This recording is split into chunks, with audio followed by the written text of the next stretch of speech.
que alguien me mate o hiriendo a alguien, que alguien me hiere. Si no reacciono a una provocación, siempre me está carcomiendo la cosa de que yo no reaccioné y siempre estoy sufriendo. Las pasiones crean problemas.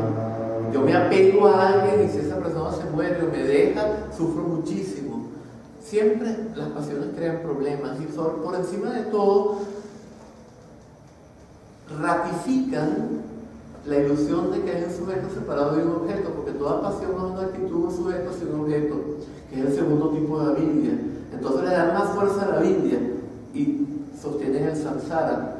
Entonces, en la vida de renuncia, si yo me separo de los estímulos que activan las pasiones, puedo pacificar la mente y logrando un estado de paz mental, cuestionar mi experiencia de forma tal que se rompa el dualismo, se disuelva la Biblia y descubra mi verdadera condición.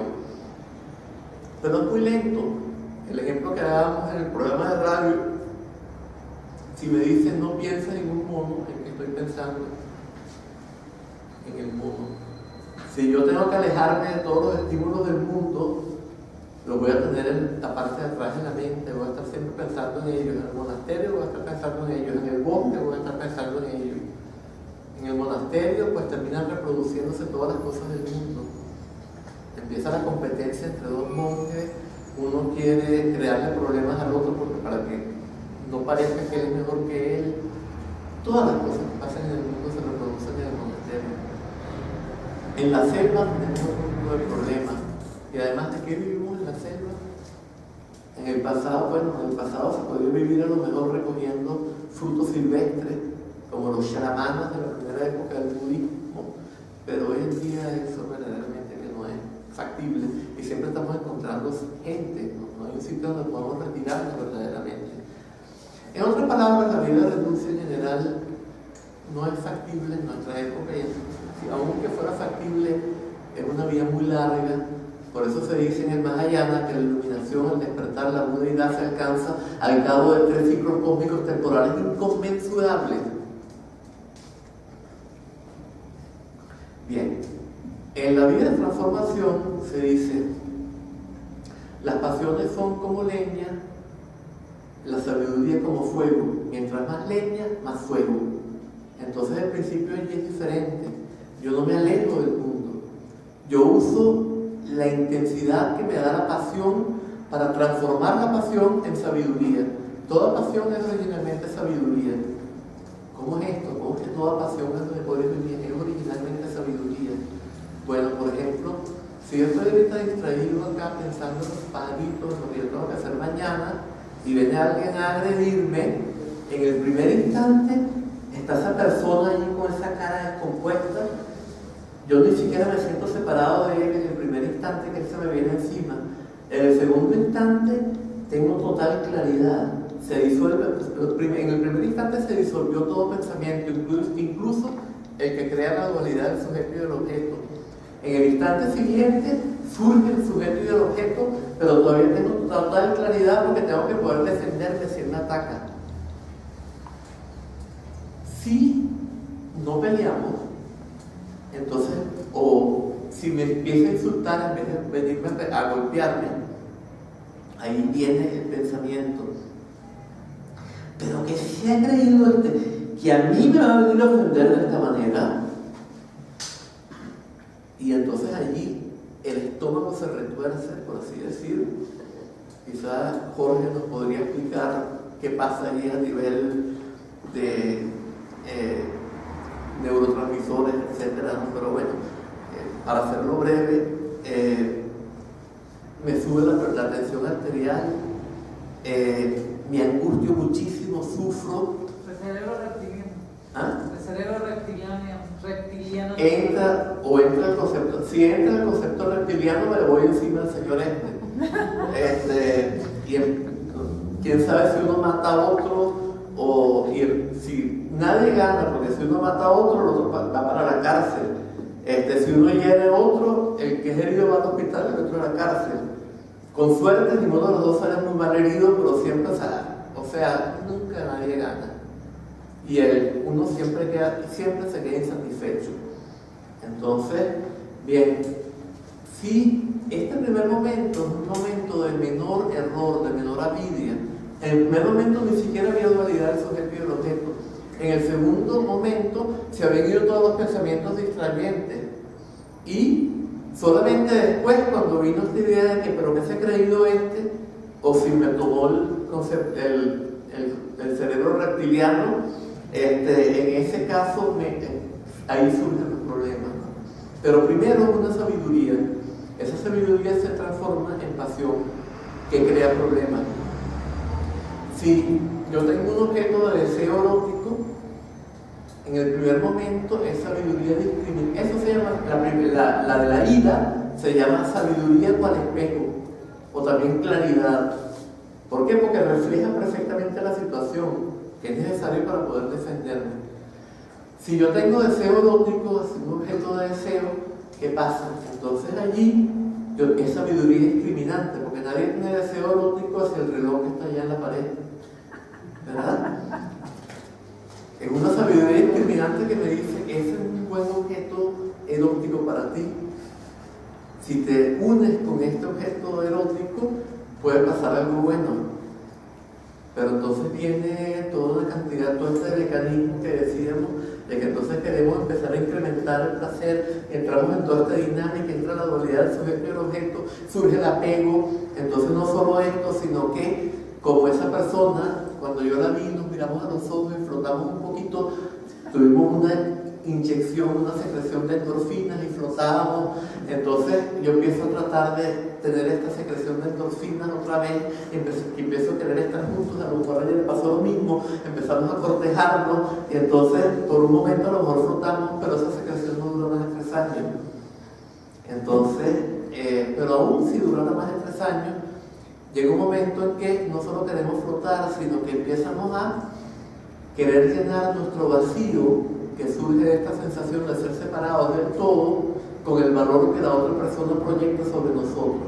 Empezamos a querer ser lo más importante para el otro, aquello que justifica la existencia del otro, el espejo mágico de la bruja mala de Blancanieves, ¿verdad? Que le dice tú eres la más linda, y si le dice a Blancanieves es la más linda, entonces ella tiene que ir a envenenar a Blancanieves.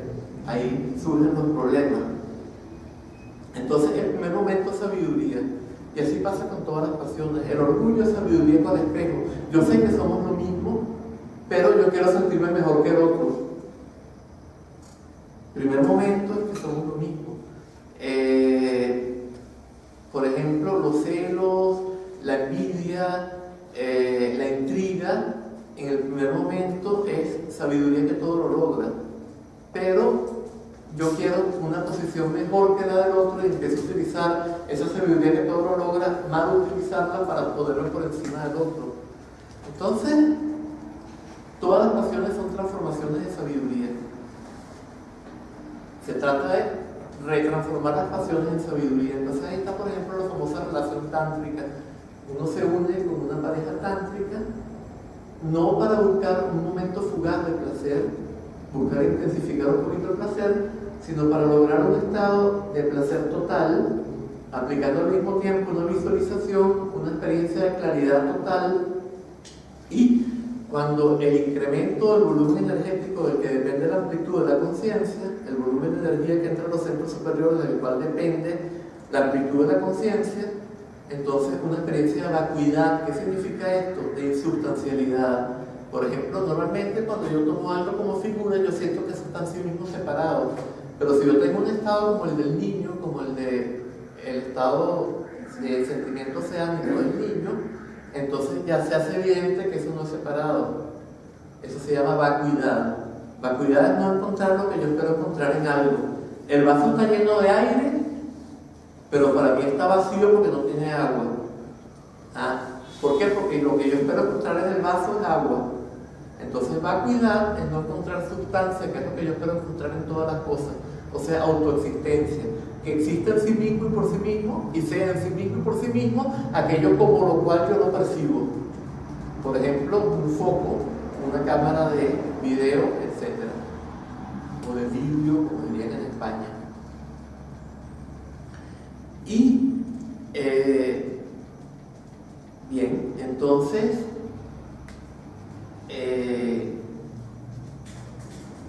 con todas esas tres experiencias, que son la experiencia de sensación, que en este caso es placer, que se vuelve placer total, porque se retiene la siguiente esencia, se produce calor, bueno, se produce un derretimiento de la energía masculina que está aquí arriba con el calor de la energía femenina que está aquí abajo, etc. Se dan los distintos grados de placer hasta que se llega a un punto de placer total, la visualización, claridad total, y la vacuidad total, con esas tres experiencias como si fueran tres imágenes en el espejo que representa mi capacidad cognitiva, la naturaleza de la mente, o la pantalla de la computadora, del ordenador, en la cual las imágenes no están separadas de la pantalla, allí buscando a ver dónde está aquel que se siente diferente de lo que se está manifestando. No hay alguien que se sienta diferente, los reflejos están en el espejo, se rompe ese ilusorio dualismo y se manifiesta la verdadera condición. Ese es el sendero de transformación del tantrismo. Mucho más rápido, pero sin embargo requiere que yo pase unos años, primero, para aprender a visualizarme, sobre todo en retiros que hay que hacer esto, porque si yo estoy en la vida diaria es muy difícil. Y luego trabajando con canales, kundalini, energía, también por un tiempo. Entonces un tiempo en retiro. Esto implica una dedicación, no lo podemos hacer en nuestra vida diaria. Y si yo me voy a retiro, ¿qué pasa? Por mucho tiempo, pues, por ejemplo, alguien que se gradúa y se va a retiro de 9 años, 9 meses y 9 días, que es uno del retiro ideal del tantrismo, o si no es el ideal, 7 años, 7 meses y 7 días, o si es el menos ideal de todos, 3 años, 3 meses y 3 días. Cuando yo vuelvo, ¿qué pasa? Si yo soy un muchachito que se acaba de graduar, ¿y qué ha hecho usted? Debe su currículo de estos 10 años que usted tiene desde que se graduó. No, yo estuve en la montaña meditando. Qué mentiroso ese niño, o loco, es lo que está loco, jamás me van a entrar aquí. Además que ya no es un niño, era un niño cuando salió de la escuela. Bien, entonces tampoco es muy práctico. El Dzogchen es mucho más directo, porque tiene métodos mucho más directos para tener esta vivencia del estado primordial, de lo que se ilustra con el espejo. Esta condición en la cual no hay separación entre reflejo y capacidad reflectante, entre luminosidad y imágenes en la pantalla. Y por lo tanto hay total plenitud. Y como no hay conciencia de sí como un ser separado, porque no hay dualismo, no hay una conciencia que perciba como objeto, total percepción. Lo que decíamos esta mañana, recordamos, en el programa de radio, decíamos que hay un poemita inglés que dice: muy feliz era el 100 pies hasta que el sapo una vez le dijo que orden al andar siguiendo un remo, lo cual forzó su mente a tal extremo que confundido una sana fue a caer mientras pensaba cómo hacer para correr. Lo digo rápido porque lo he repetido mucho y la gente que ya conoce el ejemplo se va a fastidiar, va a estar aburrida. ¿Y por qué es esto? Porque hay una dualidad sujeto-objeto, y la conciencia sujeto se vuelve sobre el que está actuando como objeto y se hace el objeto, y así interfiere con su capacidad subjetiva al hacerse objeto. Hace como cortocircuito y eso interfiere con su subjetividad. Y en cambio, cuando alguien está en un estado de realización espiritual, de budeidad, es el ejemplo que da el Chuang Tse, un libro del taoísmo, que dice: Chuy el artesano hacía los círculos a mano mejor que con el compás. ¿Por qué? Porque sus cualidades estaban integradas y por lo tanto no sufría impedimento. El círculo se hacía espontáneamente solo sin que él estuviera corrigiéndolo. Si él lo corrige, lo daña. Si surge espontáneo, después de haber hecho muchos círculos, por supuesto que ya ha aprendido a ver que el círculo se haga solo, pero una persona normal, incluso si tiene ya el hábito de hacer el círculo, siempre puede que la autointerferencia, la duda de ¿lo voy a hacer bien o no? Este me está viendo y puede que piense que no lo hice bien, siempre puede entrar la autointerferencia. Entonces Dzogchen significa total plenitud y perfección. Podemos decir eso. ¿Por qué? Porque el Dzogpa es plenitud, un vaso está lleno, está Dzogpa, también es perfecto, un acto perfecto de Dzogpa. Y Chenpo es grande, pero según Chogyam Lamkinongo significa total en este caso. Yoguel Narquenoru es el maestro de la comunidad Dzogchen, que es la que yo vine representando a Puebla. Y bueno, esto está en México, Ciudad de México. Hay un grupo de la comunidad Dzogchen que tiene una sede que se llama un LIN. Las sedes en las ciudades se llaman LIN, se llama Pelzolin. Eso se puede encontrar en internet, Comunidad Dzogchen, Ciudad de México. Si a alguien le interesa la enseñanza Dzogchen, puede ubicarla por esa vía, por el secretario universal Google. No me está pagando, y tampoco esta marca de vino me está pagando. Estamos aquí para sostener el micrófono. Bien, entonces la enseñanza Dzogchen es el sendero de liberación espontánea. Decimos que la vía de renuncia, sendero de renuncia, sendero de transformación, Dzogchen es sendero de liberación espontánea. ¿Qué significa esto? Que los pensamientos se liberan por sí solos y las pasiones son pensamientos muy cargados de energía. Aquello es muy malo, yo cargo el pensamiento con mucha energía y eso es la pasión. Entonces, en lo que el pensamiento se libera, la pasión se libera, se autodisuelve y todas las tensiones asociadas a la pasión en el organismo se rompen instantáneamente.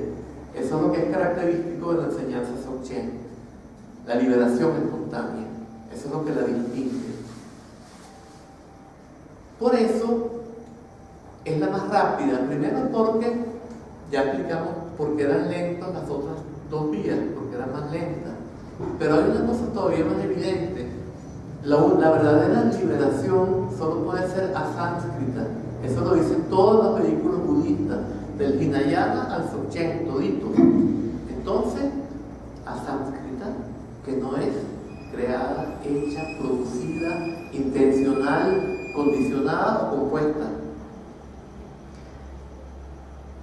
La liberación es espontánea, ahí no hay ninguna acción. Por lo tanto, lo que surge de esto no es condicionado, ni creado, ni compuesto. ¿Y qué es lo que se hace patente? ¿Y qué es lo que se hace evidente? Lo que era basal, para usar la palabra de Jorge, lo que era originario en nosotros, lo original, lo que nosotros hemos sido siempre. ¿Qué es lo que hemos sido siempre? La naturaleza búdica.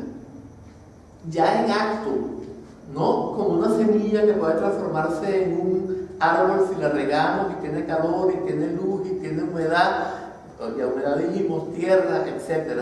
Sino ya en acto, como el sol que está allí pero que está oculto por las nubes. Si se disuelven las nubes por sí solas, se manifiesta el sol. Bueno, si yo tengo que crear la budeidad, no es asánscrita. Pero en ningún sendero la budeidad se crea. ¿Cómo se iluminó el Buda? Surgió la estrella de la mañana, él no se puso a jugar. Se manifestó apareció la estrella de la mañana y él la persiguió de manera no dualista, porque estaba listo. Había hecho muchas prácticas que lo habían llevado a un punto de maduración y allí colapsó toda la vida y se hizo patente su verdadera condición. Bien, esto es entonces lo que caracteriza al sendero de transformación, de liberación espontánea. Y este sendero de este principio de la liberación espontánea entran todas, también en la transformación, cuando tenemos la realización, porque buscamos, con estas tres experiencias, buscamos a el que se siente separado de estas experiencias y cree estarlas experimentando, no es a través de esta acción que ocurre la realización, sino que es que buscar hace cortocircuito con el conocimiento, porque el sujeto no puede aparecer como objeto. Esto es imposible.